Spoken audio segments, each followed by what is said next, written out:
So tonight, guys, I've invited Shannele on to share this interview with me because one of the beautiful things about our community is that we have such a wide range of beautiful forms of knowledge and different ways that people use these essential oils. We all know that I'm the sciencey one, but something that Shannele excels at and fills in my blanks is when it comes to the beauty of using them intuitively and the emotional aspect of these essential oils. So what Shannele has to offer us in terms of understanding the language of these essential oils when it comes to opening the heart, and particularly for women, healing the womb and looking after what makes us a woman. You can see her spritzing herself and just getting all over it and in amongst it. And this is what she does so beautifully. So what we're going to talk about tonight is Shannele's journey into using the essential oils, some of Shannele's personal experiences with what arrived her at the destination where she knew something needed to change for her to come into sovereignty as a woman, and embrace who she really and truly is. And also how she uses the essential oils in ways that a lot of us might not actually understand or be able to tap into, but hopefully we can after this conversation. Yeah? Yeah. Woo!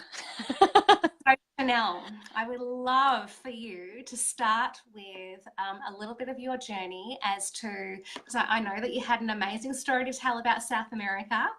I would love for you to share this story with our community here, if that's okay. Amazing. Yes. I've just given myself as well some little dot points because I am known to go off on my own tangents. So I just... Hi. All right, cool. So my journey has been, the spiritual side of me has been an ongoing journey probably since before I even entered my own mum's womb. But the journey of holistic health and well-being for me started 5 years ago. So the almost dying in Bolivia was basically a byproduct of being very disconnected for such a long time with my body. And I had been on the contraceptive pill since I was 12. So Wow. that's kind of when the cascade of womanhood concerns started to come to fruition for me. And then it was just like from the age of 12 all the way up to the age of 30, there was lots of things that just kept happening in my body. So when I had the scare in Bolivia of having a burst ovarian cyst on a 24-hour bus ride from Peru to Bolivia in the middle of the night, in the middle of nowhere, I was bleeding internally. So it was quite horrific. I had no idea what was going on. I thought I had a urinary tract infection, and I was spending 4 hours a day practicing yoga with my hubby and studying Spanish in Cusco. And then the night we were due to leave, I just didn't feel right. And I just thought, oh, it's a urinary tract infection. It's really cold here. And then when we got to the other side, I just had blood just coming out in clots and clumps. So it was quite traumatic. And then I passed out and had to be laid on the bed. And then we rushed to hospital, and they basically said I needed to go in for an emergency surgery because I'm about to die, because my womb and everything had filled up with blood. The cyst had formed a vein.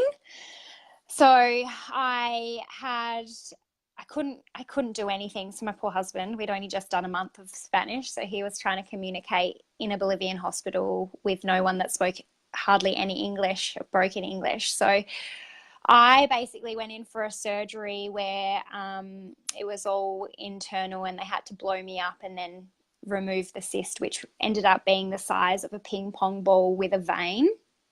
And then they had to drain the blood. So I was in hospital for 10 days. And I had to kind of learn to walk again because they'd blown me up so big. My dignity was out the window. I was douche bathed with a pair of tongs and a tin kettle, and I was wearing an adult-sized nappy, and they were literally turning me over and shoving suppositories up my bottom, and it was just horrendous. Like, it was like so traumatic for me and so traumatic for Blair. But one thing that happened for me there was we were on our year of fun and we knew that we wanted to start a family. And my whole life I'd been told that the likelihood of me falling pregnant was very slim. Like I had fertility issues from polycystic ovaries. I had endometriosis. I had polyps. I had SIN3, so I had to go in for surgery when I was 21 to remove the abnormal cells off my cervix. So we're talking everything linked to the womb, to the womanhood.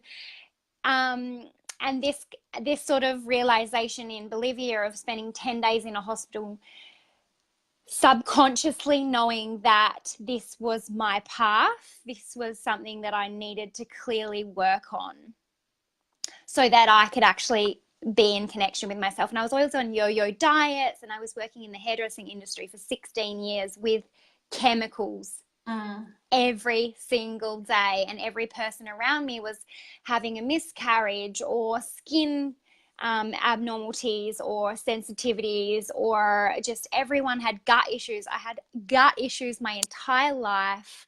And when I spoke to my GP before I went traveling, I had every known procedure, and they were basically like, there's nothing wrong with you. You need to go see a psychologist. Like, you're actually crazy. Because so all of the symptoms together, they're only looking at them as individual symptoms, not a beautiful whole picture.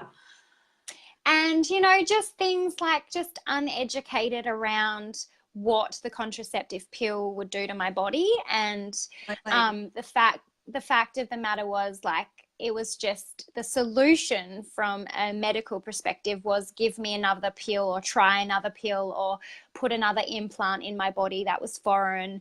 And because I have already an influx of hormones and all of those things, I didn't need artificial contraception to support that. It was just making me worse. So I was actually going crazy on all these pills and things, and no one was actually listening to me. I was like, I'm so disconnected from my body. So that pivotal moment for me was just the icing on the cake.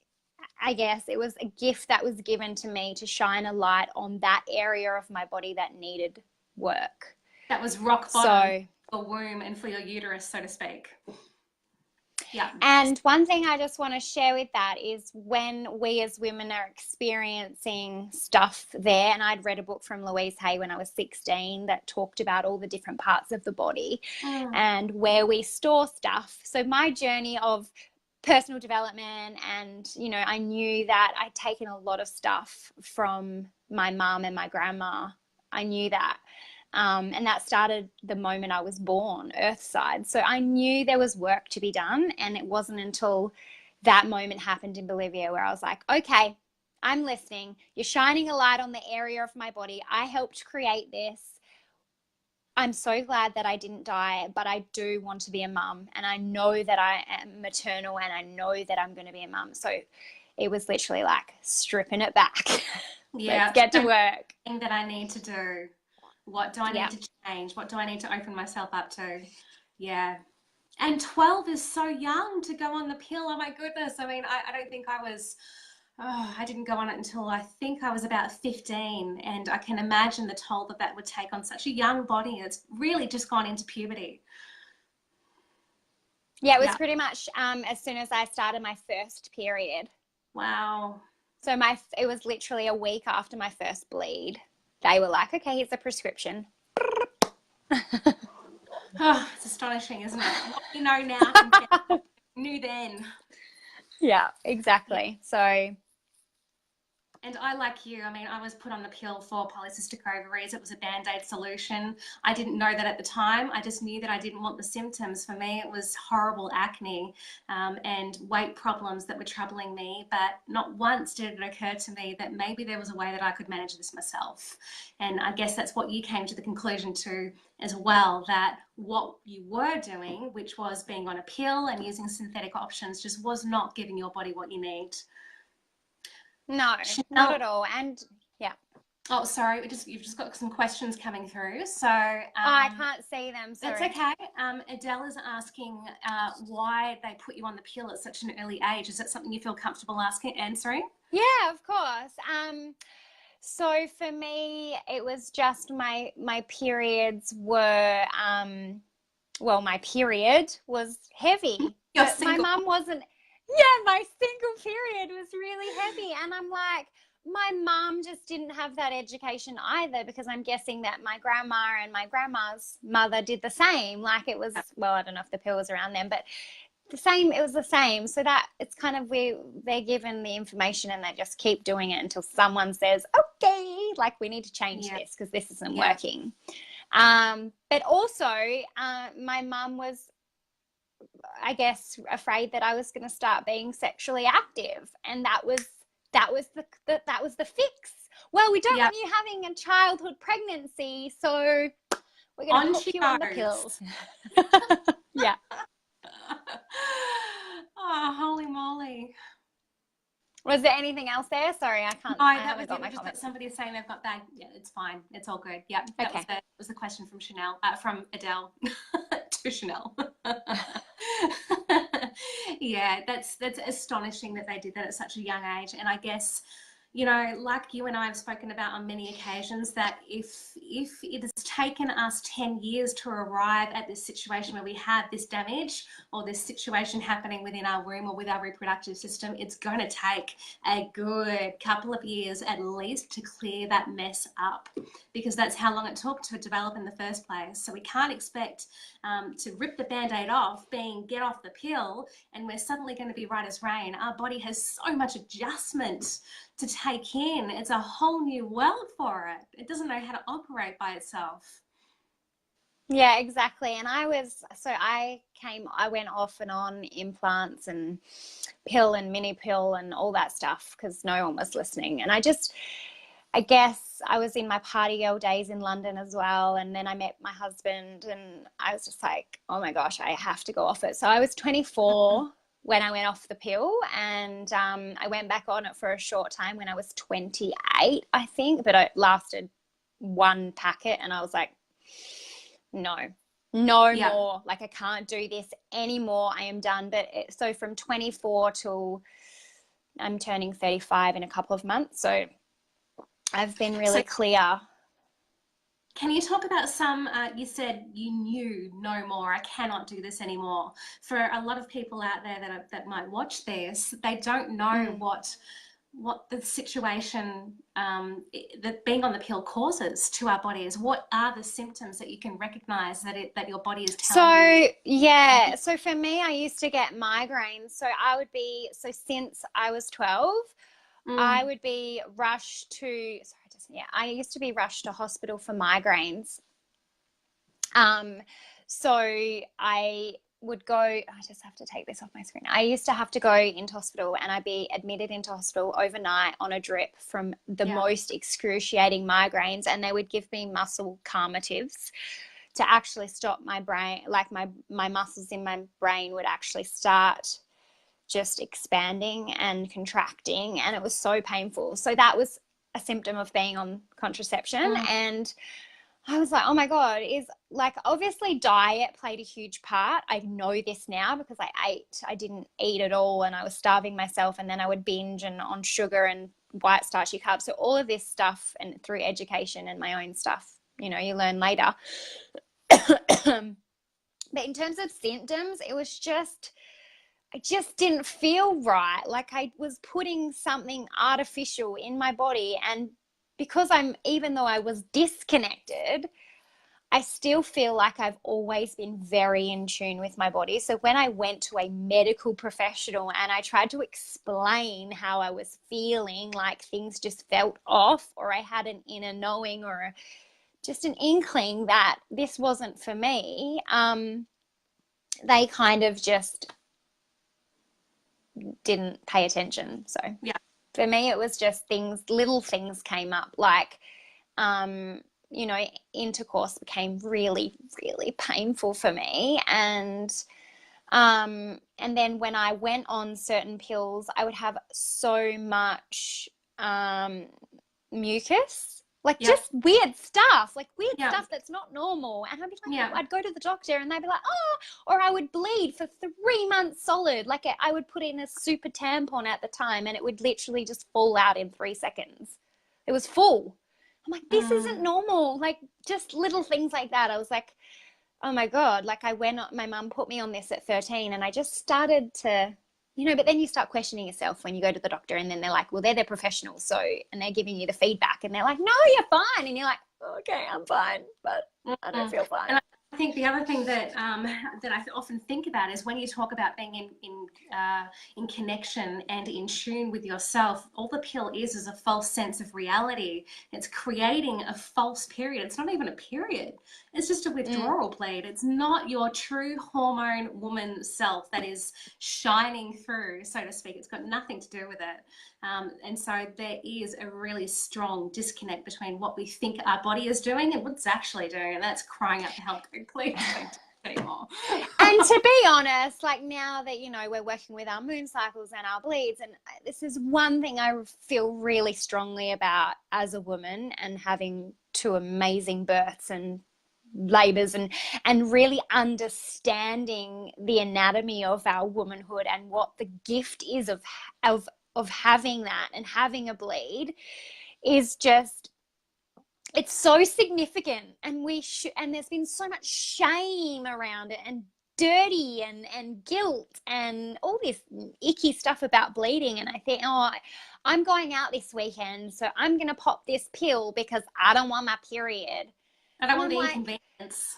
Yeah, but the thing is, we have cycles for a reason. We have seasons for a reason where certain parts of our cycle we feel we want to recluse and we want to cry and we want to feel like a lion and we want to roar, or we have fire like a dragon and we want to, you know, light people's hair on fire because we're just fuming. Like that's all for purpose, because as women, we are so in touch. Like when we're really engaged in this, we are so in touch with our emotions and what we've done throughout the month. And that's why obviously the new moon is so relevant, is because that's when we release our intentions out in the world. And, you know, whether or not you're tracking your cycle or you believe in the moon stuff or not, but like, I don't know, I find it really interesting. It really has inspired me to talk a lot more about the vagina and a lot more about the reproductive system and the womb, because of the fact that there's a significant, like we've been created this way for a reason. We have been designed, miraculously designed to bleed once a month. Like, Yeah. why are we trying to stunt it, or why are we trying to not bleed or manipulate it? Yeah. Just but that comes with another way of denying your true self. Yes, and we're going to get into that, I'm sure. But yeah, we are. I've got another couple of questions to ask you before we go there. So on that note, I know that you feel this really strongly, and that is the womb is the creative center for our power as women. So what did your healing look like? Talk us through what you did to arrive at the destination where you have been a really strong, powerful, capable mama of 2 beautiful boys, and had ecstatic labors in the process. Talk us through the healing that took place. Oh, so for me, it was a marathon. When I arrived back, well, actually, so for me, the healing journey started. So I ended up being sort of checked out of hospital, and I flew to Brazil with Blair, and we were actually going to travel to Nepal to do the trek to base camp, and I was going to do my Ashtanga yoga teacher training in India, but then there was the earthquake in Nepal. Right. And I had this cyst that burst. So obviously divine timing, universe was looking after us. So we decided to go to Brazil. So we went to Brazil just to finish off our South American tour so that it wasn't so depressive, because I didn't even see Bolivia. I was in the hospital the whole time. And we checked into this hostel, and I met Breeza, this amazing Reiki practitioner, and she ran the spa, and she was also a healer.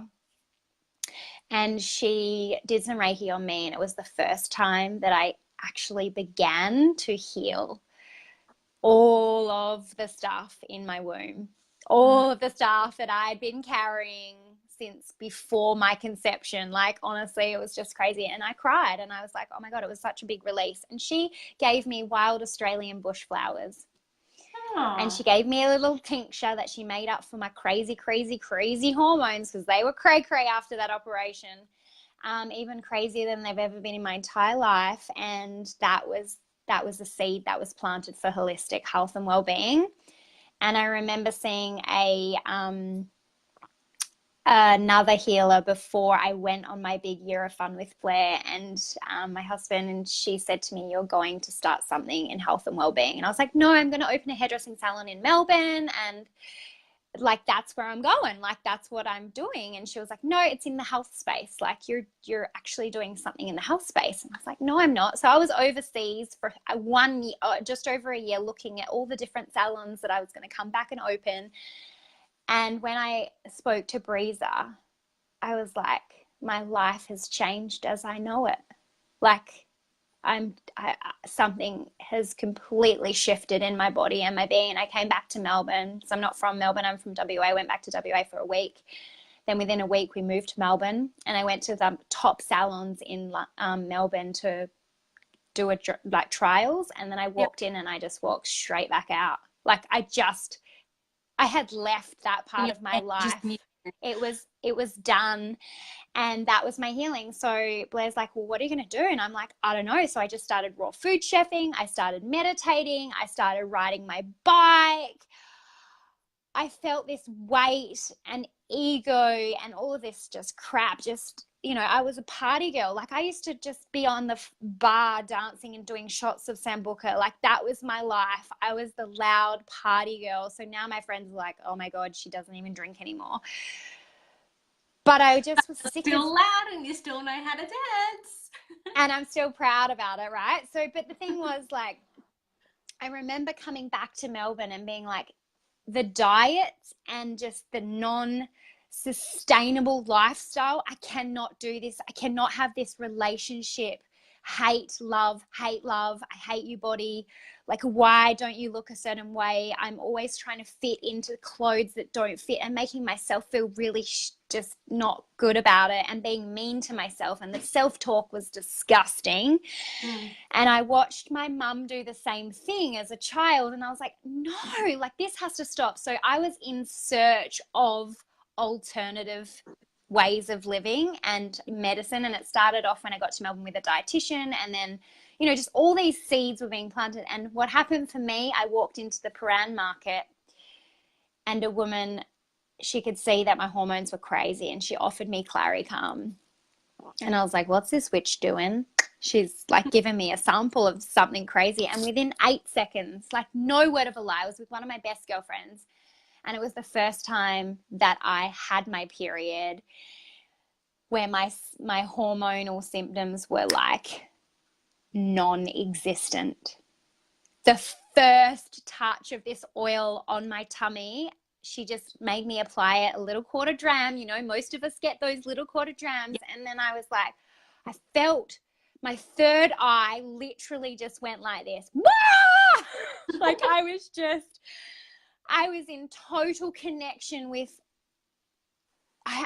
source, and the clarity of what I was here to be and do wasn't like defined yet, but I was like, oh my God, like, I am like feeling like I'm levitating. It was kind of like drugs. It was amazing. And then I kept bumping into more people that were using the oils, and they were smelling like the oils, and they just kept popping up. And I was like, oh my God. So then my food changed, my diet changed. I started studying health coaching. So I graduated. I did my IAN course. I'm a certified holistic health coach. And I graduated that when my son was 4 months old. He's now 3. So it's kind of then, I think, when my son was 7 months old. Oh, it's a huge, long journey. But I started working for you, obviously, in the kitchen when I was 7 months pregnant. But what happened for me was I just cleaned myself up. I cleansed all of the toxins out of my house. I got rid of like I was a makeup artist, so you can imagine I had kits of makeup. I had the most toxic kind of products you could possibly find in a human's house and closet and cupboards and cavity of everything. I had that in my life, and that was my life for 16 years. And I literally got the green bin and I just said bye-bye now, like bye-bye, I'm done. And I stopped drinking. I had one last hurrah, and then I just stopped drinking, and I cleaned up my diet, and I started this raw food chefing gig, and I started riding Miss Minty down the beach, and I found myself. And it was liberating. I could hear the language of my body for the first time. Because it was clear of all the junk, free of obstructions. It was like this clear vessel. I really started to understand what foods inflamed me. I started to understand what I needed, and that I was different, and I wasn't in terms of bio-individuality. Like, we are each so unique in our makeup that certain foods don't react and certain things don't, respond to our body. So I was on that journey, like just adding in, taking out, adding in, seeing what fit, trying it on. And then the oils were just like a catalyst for me for change. Like, they helped me cleanse and detoxify and remove synthetic fragrance and just connect me like I've never been connected to myself as a woman. It was just so profound. So and what I'm hearing is that the essential oils were kind of like one of the missing pieces of the puzzle. Links. Tied everything together beautifully. And that's kind of how I felt about my experience too. Yeah, and to be told that you're never going to bear your own children, and that, with endometriosis, like, I started using those oils, and I have healed myself. My body has healed. I no longer have PCOS. I no longer have endometriosis. I fell pregnant naturally using the oils for fertility. And please, it's not a one thing fixes it all. It's like a combination, and that's what the oils did for me. Like, I'd already initially began my holistic journey and seeking and searching and investigating, but the oils kind of created this domino effect where my vibration and frequency was so elevated that I started making changes everywhere. In every aspect. To clean up the rest of your world and address those little bits and pieces that maybe you've been ignoring. Yes, absolutely. And then to, have a doula work with us in my labor, and, to be then told by the doctors, to be that clear vessel where you're totally in tune with your body. I meditated for my entire first pregnancy because I had hyperemesis. So I was sick for the whole 9 months. So for the first 4 months of my pregnancy, I was in bed in my house in pitch black, vomiting straight. Like, I couldn't keep a thing down. I was so sick. The oils supported me through that, but I also had to take ondansetron, so little wafers as well, but I would only take the smallest amount because I was like, no, nothing's going in my body, like, no way. But I did what I needed to survive that time. But honestly, it gave me this space to go inwards even further and connect with that baby. And then when I was 41 weeks, the doctor had said, like, you have to be induced. And I was like, no, you just break my waters. And they were like, no, you don't understand. Like, you could have a stillbirth and a stillborn. And they started to try and like put all this fear into me that I had cultivated out of me. And obviously that healing for the womb, obviously generational stuff. I remember my doula saying to me, Shannele, if you haven't done all the work with your mother,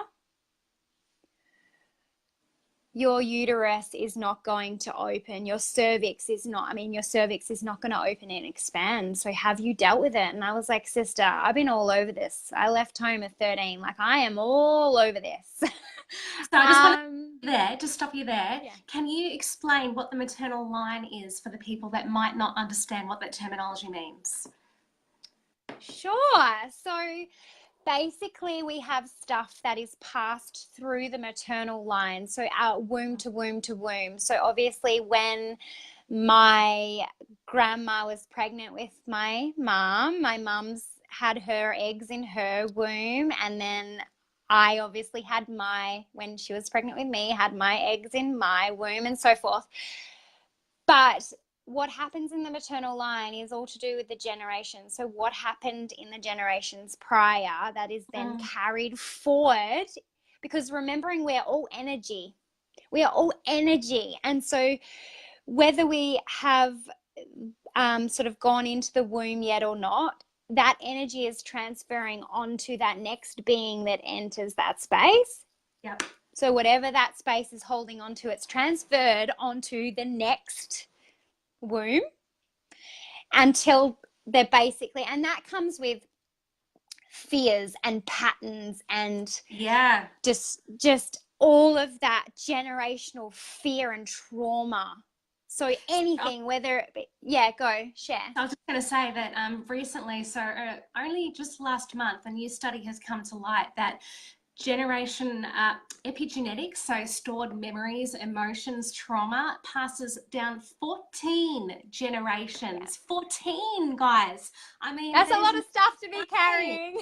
Yeah, that is a lot of junk and stored emotions and just baggage that we don't need to have. Yeah, but it has a massive impact on us, and we need to work through that. So I'm going to just share something really personal, because this is really important. I share this in my classes sometimes, but for me, my mum was severely beaten while she was pregnant with me. And I felt that, and I still feel that. I still feel it now. And I was 2 months prem. I was 2 months premature, and I actually died at birth. So I died and they resuscitated me back to life. I was born with my period. So all of these crazy instances happened to me. And now I'm like, this is the work that I know I'm being called to do with women, for our sons and for our daughters and for the mothers. And so this is really interesting for me, because now I'm delving deeper into this. I think with the fear and the sadness that we carry so deeply in us, and sometimes as women, we don't even know where that comes from. So we're like, the question we have to ask ourselves is this ours? Or is this theirs? Yeah. And often when we use an essential oil and we have an unexplained emotional response, we don't like, where the hell did that come from? I've got no idea what that is about. But let's just go with it. It needs to be released. Yeah. So I have loved, and so this is where my intuition has really shined for me with the oils, is knowing that the oils help support our bodies come back into homeostasis, allowing us to really be in the truest connection with ourselves on all levels. And the fact that when I go over to my oils and I select them intuitively, my body knows what it needs to work optimally. My body knows what it's drawn to support all aspects of self. So whether it is the physical or the emotional or the spiritual for me, and I'm drawn to all of the oils like geranium, the oil of love and trust, and clary sage, the oil of clarity and vision. And I'm drawn to whisper, the oil of femininity, and grapefruit, which is amazing for your progesterone and for your uterus, and all of those, I'm really drawn to those oils. And frankincense for me is like, woo. But and clary calm for me has been, it just tops. It is like my anchoring oil. It is my labor and birth oil. It is my empowerment oil. It is all about my womanhood, my womanhood queendom, as I call it. Like, it is just so phenomenal. So the journey with the maternal line is an ongoing one. But as women, we're so stifled and we are suppressed, and we can't be in our full capacity because we are holding so much of this angst inside a space that is supposed to be our powerhouse, you know, like, Yep. and I'm like, you know, I do, and you know, people sometimes, I'm like, oh, they're like, you're talking about the vagina again, and I'm like, my favorite saying, and I'm going to say it here because it's my favorite. When we are spraying our throat or our neck with synthetic fragrance, it is impacting the relationship with our vagina. And vagina means all things in that vicinity. The So it entire means, reproductive system. yeah, girl. So it means your endocrine system, your hormones, your mood, your emotions, your libido, for goodness sakes. Like, if you are stifled in creativity, or you are blocked, or you are fearful, or you just have no idea who you are as a woman and you don't know what your purpose is, I guarantee you have stuffed something really deep in your womb space. Figuratively, not literally. I hope, yeah, right. But it's, yeah, I could talk about it all day, but it's, you know, it's a seed being planted, as I say. So that ties in beautifully to the question that I can see Adele's written. She was asking, what approach did you take with the oils? Did you intuitively let the oils guide you as to which ones to use, or were you looking up the conditions that you had to find out which oils that you should use? Yeah. I think you very much that it's all intuitive. You're not a resource kind of girl. Yeah. And even with my team and my customers, I really try, but I'm like, oh, because I want people to, especially women, like obviously my sons, like they're getting that, I'm gifting them that, but you know, we're the mothers, we're the women, we're the ones that pass that information down. And I think when we're so disconnected from that, knowing that we have all the answers within, knowing that things are drawn to us if we're open and ready to receive them. And that's my favorite line as well, is the oils choose you when you're open and ready to receive them. So I was fully open. I was like, okay, I'm here. Come at me, oils. What do I need? Where am I going to apply you? And when I'm teaching my classes and when I'm speaking with women, I'm like, use your oils with intention. So if you are applying them to your womb or to your heart, send love there. Why are you applying it there? If you're applying them to your throat, like Lady Lav, you know, like, I am able to speak my truth. I am able to be completely, unapologetically myself. I love you, womb. Thank you for being the life giver. Thank you for nourishing life with inside of my body, like whatever it is, like applying. Even if you're using Digesen for your tummy upset, tummy, you are working incredibly well, and I love you. Like that's, and that may sound a little cray-cray, but that is how I work, because it's about drawing that connection. Yeah. And we already have it. We are all, you can see it in your children, you can see it in little kids, like they are so switched on, and somewhere there is a disconnect where we suddenly go from wow to I don't know who I am anymore, because I'm not trusting myself anymore, because I'm outsourcing everything, because isn't that what I'm supposed to do? And then people are like, I don't know who I am, or I don't know what I need. And I'm like, yes, you do. Like, yes, you actually do. If you ask yourself the question and you actually create space around asking those questions. I think for a lot of people, it would be the case that they're thinking too much with this and not listening. And not. Yeah. Yeah, because as you said, when you do create the silence and the space around your intention, then you can start to hear those messages and the communication that your body is trying to offer up. And generally it shows up in the body as frustration, anger, you're crying all the time. Like, you're just like, oh, I don't know why I'm crying. Oh, I'm fine. My life's so happy. And it's just like, or for me, it definitely shows up in anger and frustration. Like, those are key components for me to understanding that I've got stuff to work through. Like, I know that as soon as those emotions come up, I'm like, okay, I'm going too much in here and I'm not stepping into here. So Yep. it's actually just finding out what your things are, because we all have our little quirks and we all can be led in a direction by our heart if we actually just come. And, you know, we're feminine, divine feminine beings. And this and this, your womb and your heart, are your most extraordinary assets and gifts, you know? Yep. Do you use the generational oils much? So we're talking like Douglas fir, yeah? Tell us how you use those oils. Go on. Yes, I do, because after my second son Chase was born, and now they're amazing. So Claricum in birth and labor, that it needs to be a whole nother topic and a whole nother I think it does. episode.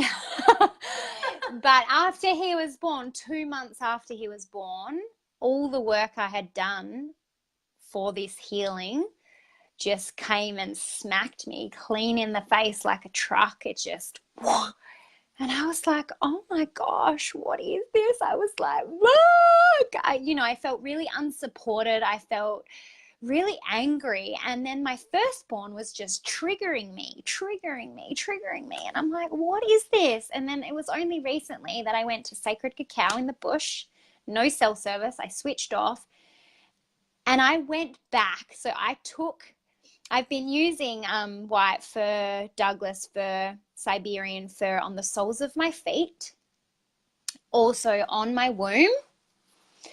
You're loving it with grapefruit at the moment, but I was doing that, and I was doing that before cacao as well. And then I went to cacao, and then I actually had my experience, and I was in my mum's womb. I was having an experience where I was in there, and I actually saw myself die, and then I saw myself be revived, and then I had a release.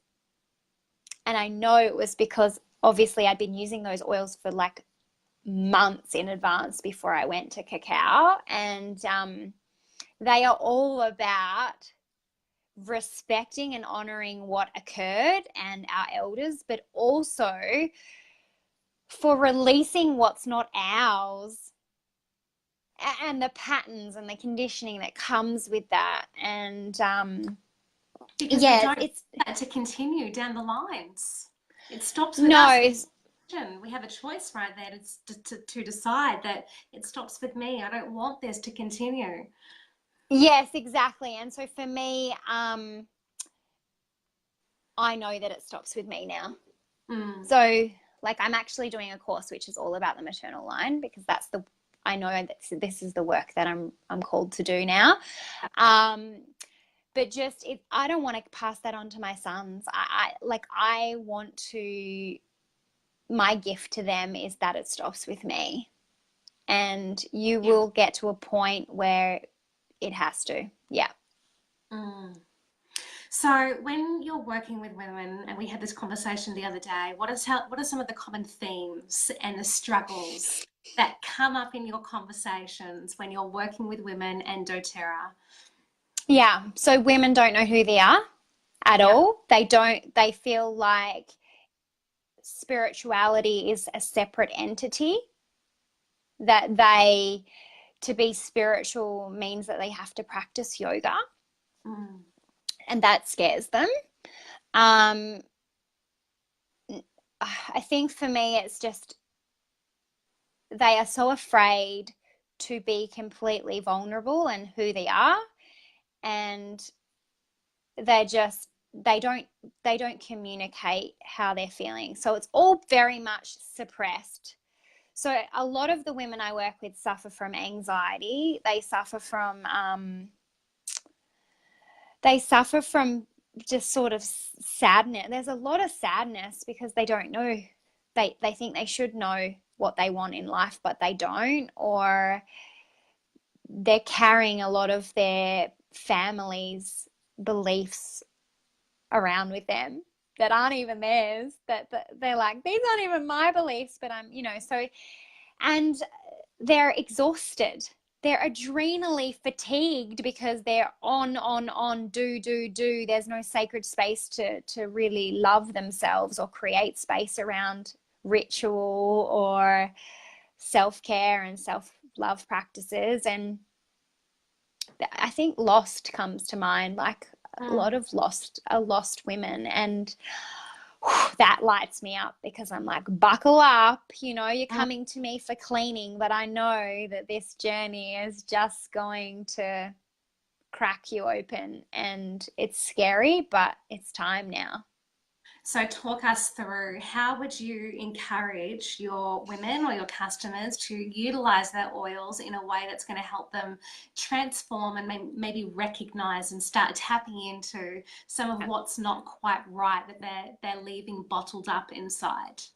Yeah, so definitely applying topically to the body. So aromatic dressing, as you know, is like one of my flavor faves. I love it. Like, to spend time, people used to say to me, well, women still say to me, I don't have time. And I'm like, dude, I don't have time. You're talking to a woman that sits on the toilet breastfeeding, not anymore, but I'm constantly being harassed, but I make time for that. Like actually saying affirmations as I'm aromatically dressing myself with my essential oils and my fractionated coconut oil and loving up on myself.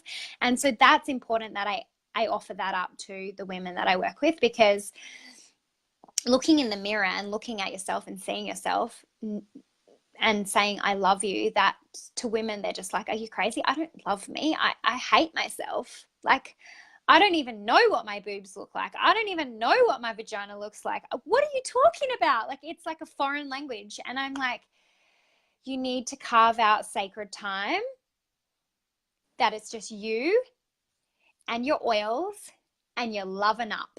Like, Yeah, and so that reflects what Claire has just typed in the comments here. She's written that hormones scare me. Honey, they don't need to scare you. Like Shannele said, it's just a matter that we have so much fear. We have so much fear and angst around not knowing ourselves, and that transpires into, feeling like our hormones are working against us rather than for us. And it comes back to different methods on what we use to cut ourselves off from what we feel or what we want to feel, or because we're scared. So for me, it used to be drugs and alcohol. For me, it used to be a lot of alcohol and a lot of partying. So for me, I just that would be, oh, something's come up, so I'm just going to go out and get drunk and I'm going to dance and I'm going to party. Whoa! And I was like, oh my God. But then when I woke up the next day, I was just like, I can't keep doing this to myself. So we always have things that we revert to when we're about to expand. So whenever we're about to find out information about ourselves or what's going on in our bodies, so I'll give you an example. When I'm self-sabotaging now, I'll eat refined chocolate. Yeah. That's like a pattern. That is a conditioned pattern. And I'm using Zendocrine to work through that as well. But it is something that is conditioned in me. When I'm just about to reach something, or I'm working through something really personal, I reach for the chocolate and I'll eat a whole block. And then I'm like itchy and inflamed and I'm angry and my hormones are like, I hate you.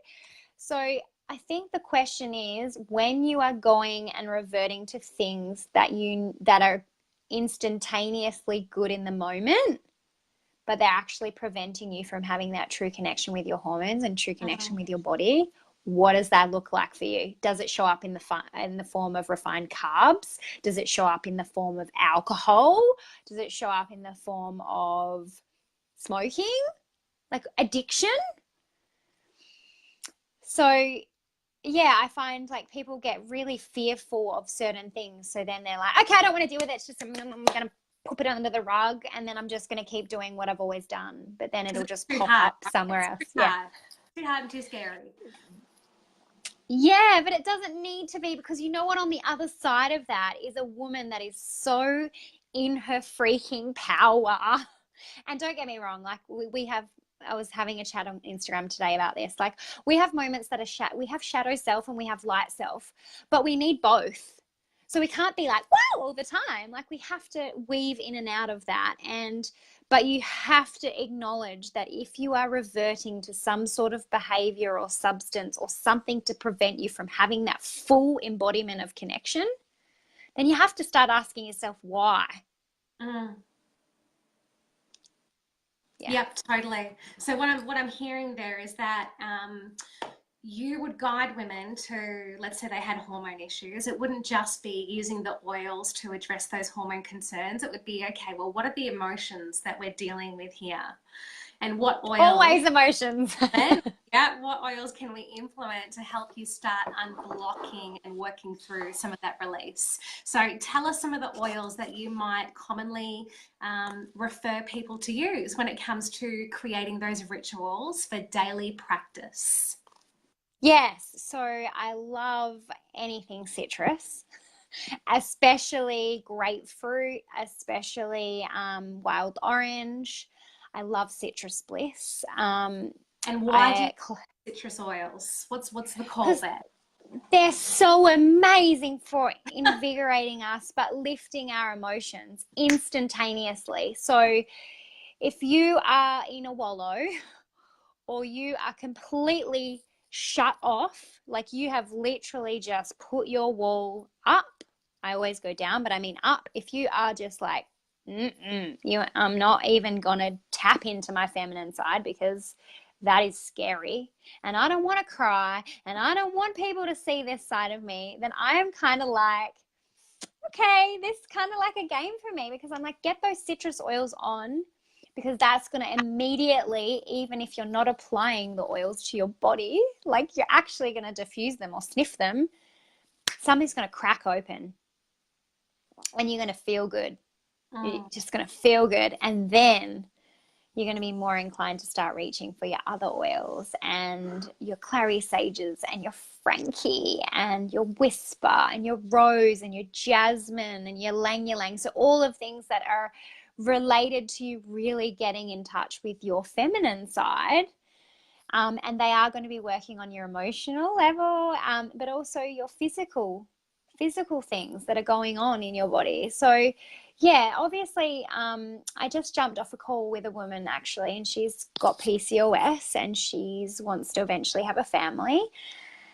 And she asked me what I thought, and I said, let's do an intuitive reading and let's see what comes up. And geranium came up, and for me, that is where I start. Geranium's speaking to you, so we're going to move through that, and then we're going to work with that, and then we're going to add in all the other oils that I think and that we're going to agree on, and then that's going to be where your starting point is. So let's just talk about geranium a little bit there. To me, it's the great equalizer, the regulator and the balancer of all things hormonal and the hormones. Yeah. She's neither to the left or to the right. She's all about equilibrium in the middle. Yes, and she's one of my favorite oils for just coming into trusting yourself and loving yourself. And so on that emotional level, obviously I know she's amazing for our emotions and hormones, but on an emotional level, she's instilling something in us that we need if we're feeling disconnected. Yeah, and for those that want to learn more about using the oils in an emotional capacity, this is the book. This is the Emotions and Essential Oils book that you want to get your hands on, because that's going to start the education process to learning how the oils can support you intuitively and emotionally. Yeah, and it's really interesting when you start intuitively selecting. So you walk over to your box, your little treasure chest of oils, and you actually just allow them to, resonate with you and talk to you, however, whatever calls you, and whatever oils you select. Then I love to just go to my book afterwards and have a read, and I'm like, yeah, totally get it. Thanks for that. Or I'm like, no, that's not the oil I want, but I'm like, my body needs that. Yeah. And then it tends to call you out on your BS. Yeah, so Claire's actually just written, not a lover of geranium, and we both know that so many people aren't. It generally starts as a hate relationship with geranium. Well, for me, it most certainly did, Claire, anyway. But what you can do to overcome that is there is a message there that is being relayed to your body. How you choose to interpret it is up to you. Shannele, what are some ideas on working through that?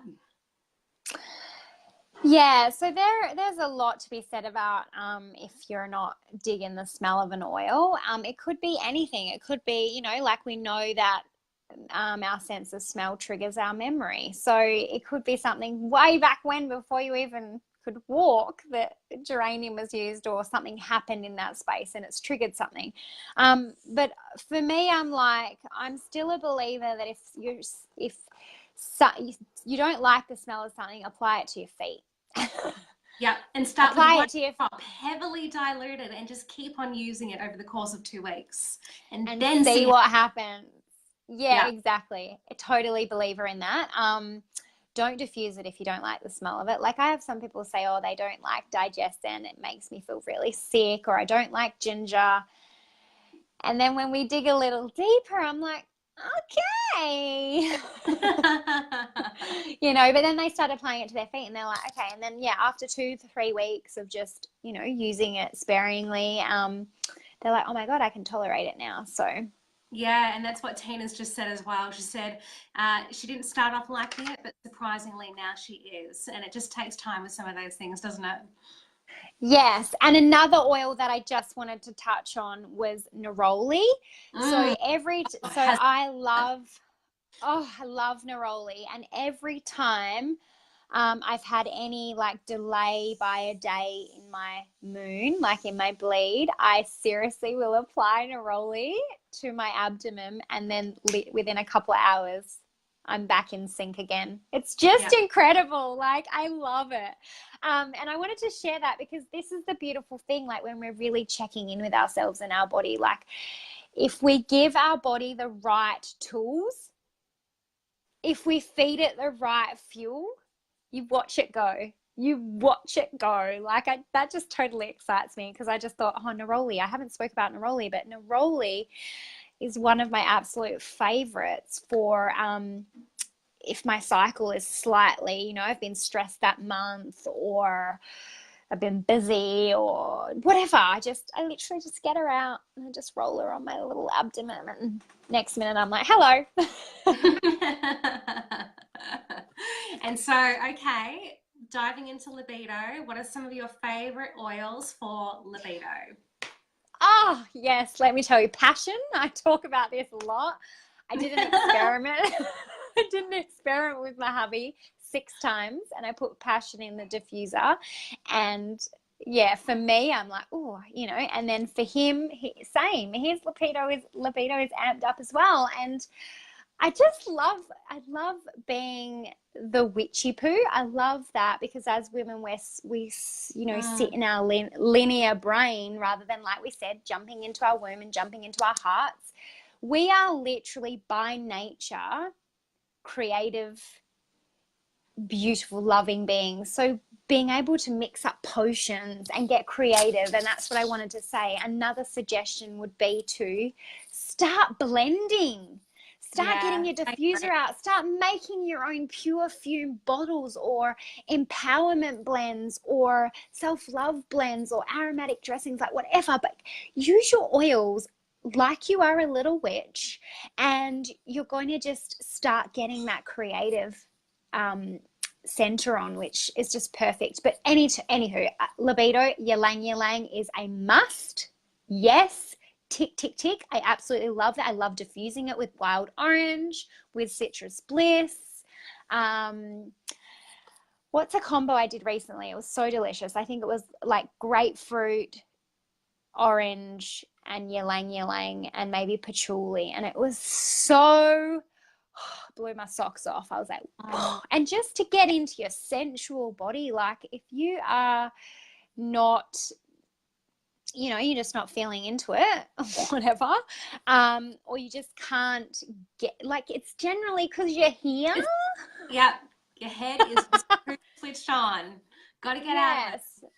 Yeah, so those oils are, you know, ylang ylang is the inner child, the oil of the inner child. So it helps you be playful and loving and fun and free spirited. So when you're diffusing something like that with your wild orange, which is the oil of joy and the oil of abundance, you can imagine what's going to start happening in the brain, what messages and signals are going to, you know, start signaling down to your body.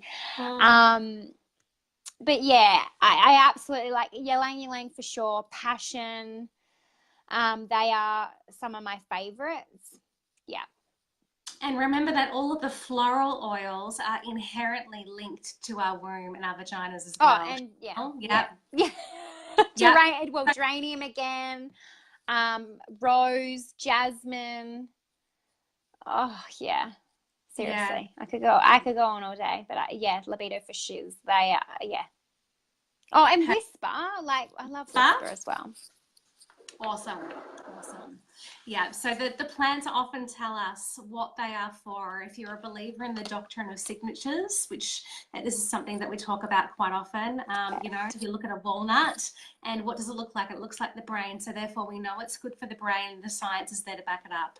Same for floral oils. They all look like the vagina, the great unfolding, right? And so we Your womanhood queendom. Be amazing for our reproductive systems, and the science and evidence is there to support that. Yeah. All right, so we're almost there. We've been just snapped an hour. We've been doing good. I thought it was going to go way late. Okay, so we know that self-care is incredibly important for women to remain in their center and to stay in touch with who they are. So talk to us about what are some key rituals, whether or not they incorporate the oils or not, that will help women stay centered. Okay, so most importantly, self-care, because I know with my own self-care, if I'm feeling blocked or I'm feeling, you know, like I said, anger comes up for me or whatever, nature.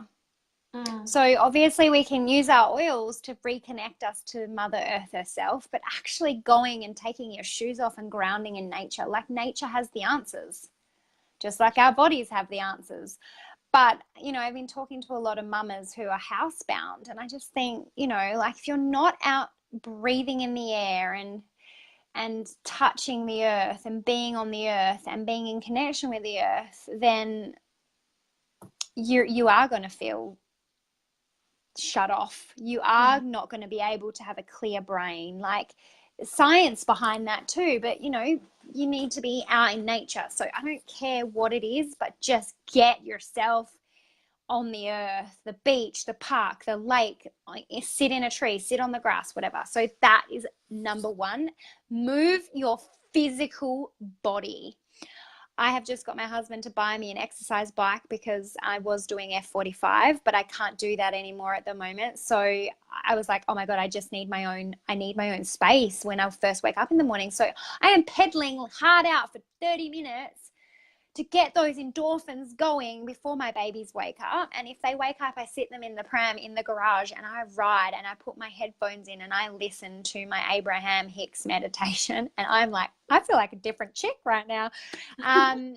Amazing. Also the aromatic dressing, huge.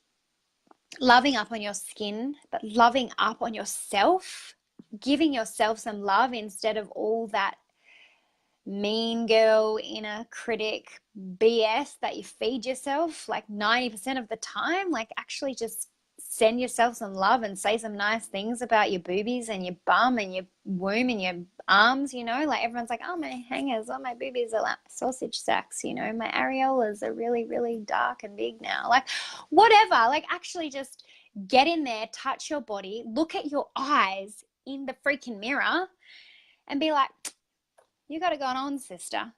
Even if you don't believe it at the start, like actually just give yourself some kindness and respect. make sure you drink lots of water, hydrate, because as we know, lots of water is going to help our amazing skin keep on radiating.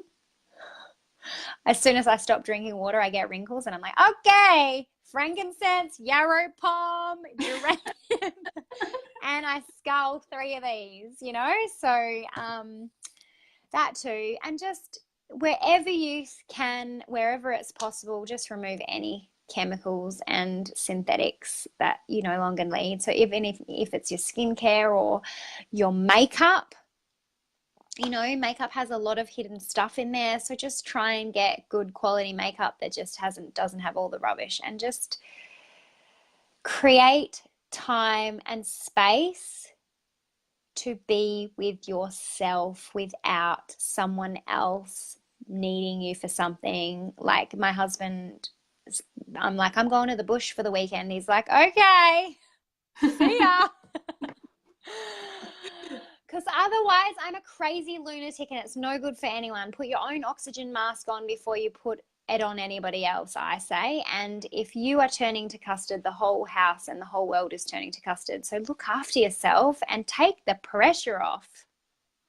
Yeah, absolutely. Yeah. How can you give? How can you give when you're not giving to yourself first? You actually can't. It's impossible. Yeah. Yeah.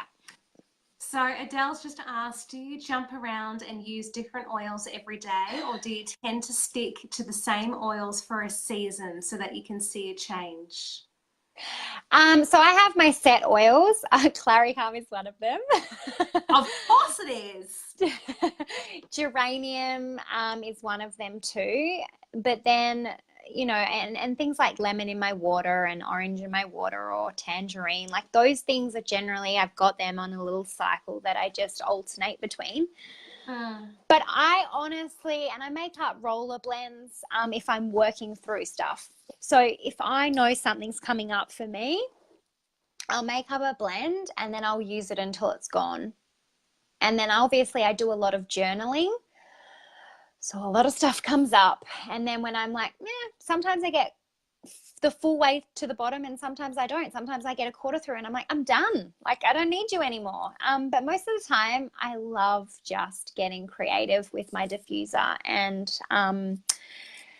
my pure fume. Like, seriously, some days I'm like, oh my God, what do I smell like? But I always get comments, so it's working.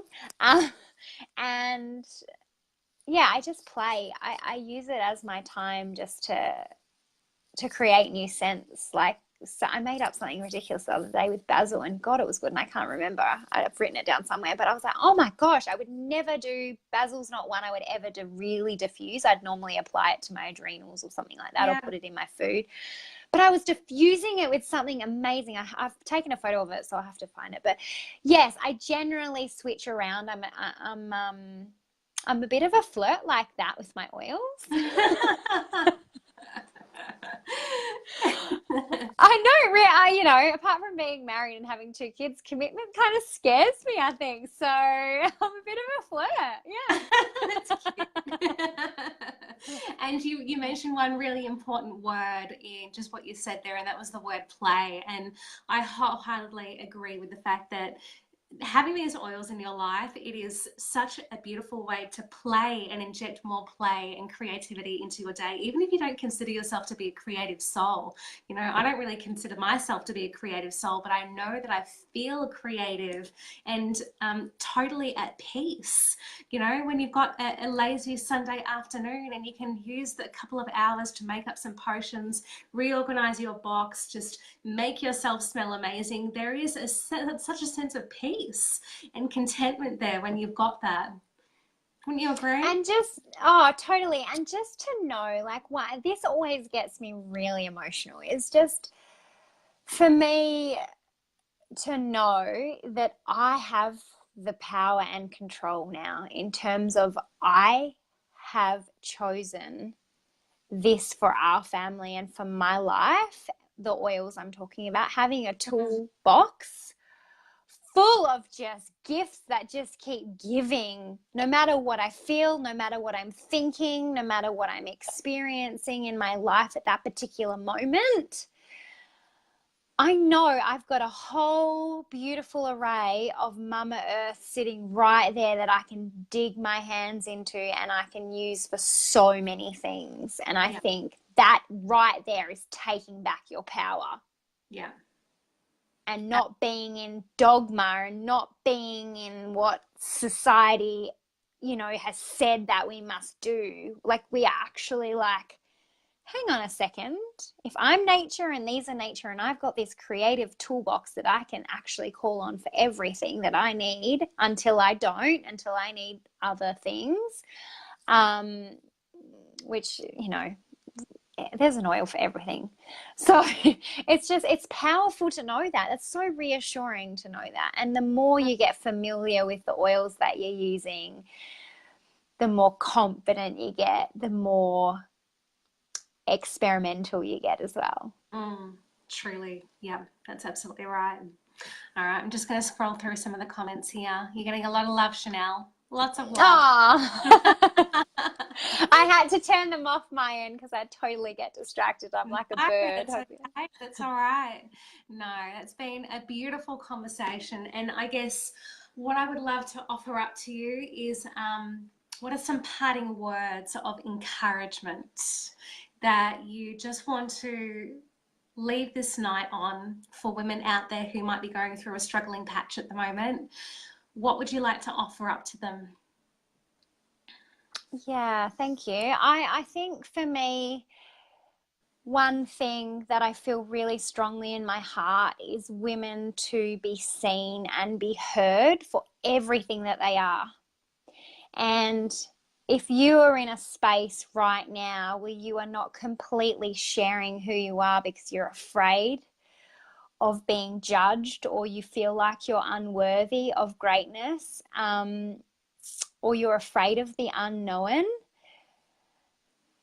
you can choose again at any moment and you can rewrite the story that's been written for your life. And for me, women completely owning who they are in all their imperfections is something that I want more women to do. And I want women to be really vulnerable because a lot of us are lonely and a lot of us are struggling and we're not sharing that with the people around us, and everyone thinks we're really rocking it when maybe we're not.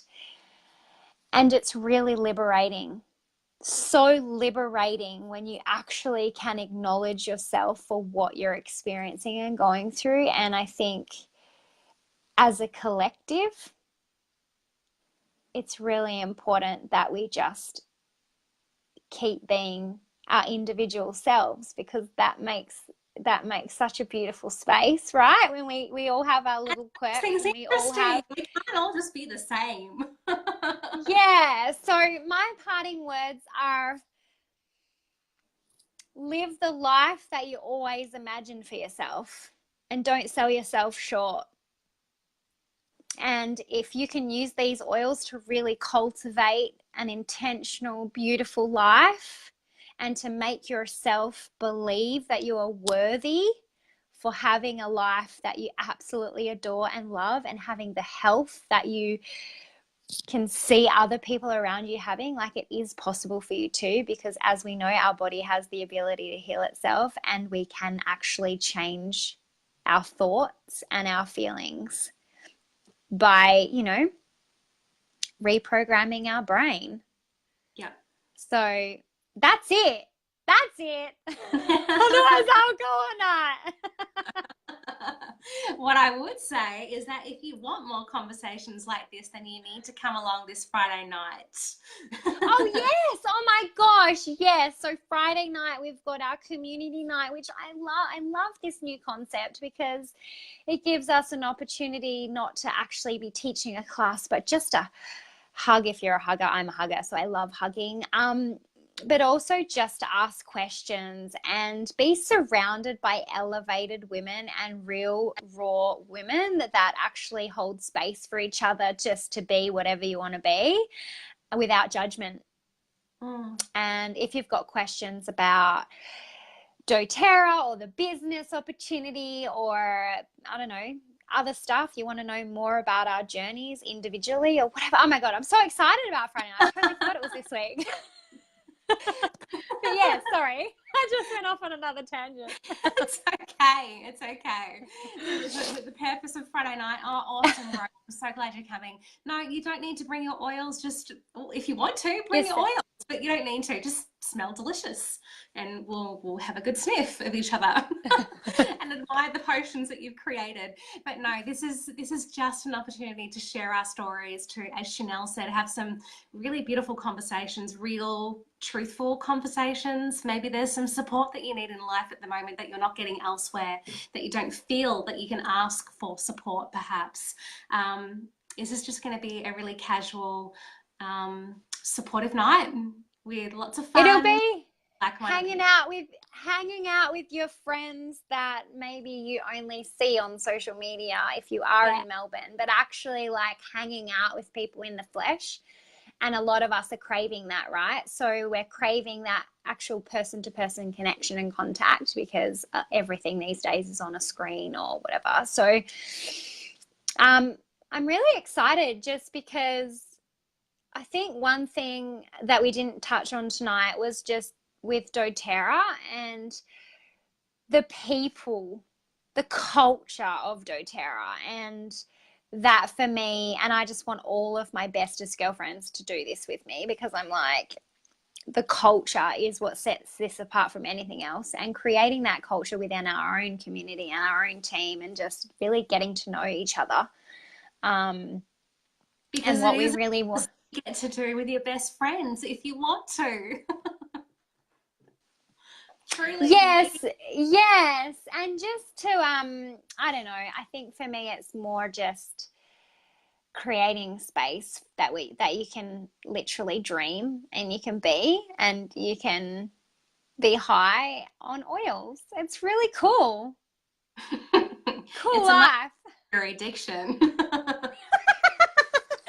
Anyway, I don't want to keep everyone too long. I'm gonna get off. So but oh my gosh, I just want to say thanks, Beck. Thanks for having this interview with me tonight, and thanks for letting me share a personal journey of mine with the community. I think it's really beautiful that you've started creating these. We will absolutely be getting you back to talk all things pregnancy and labour. Don't you worry about that. That is a whole another hour and a half on its own. Oh my gosh, yes it is. Yeah. Thank you, darling. It's been an absolute delight having you on tonight, and I hope there is some value. I know there is so much value there for all of you watching on. So this will be shared outside of the group as well. So if there is somebody that you want to pass it on to, then we'll provide you a link to do so, okay? Have the best night joining us. Mwah. Thank you. Love you. Bye. Bye.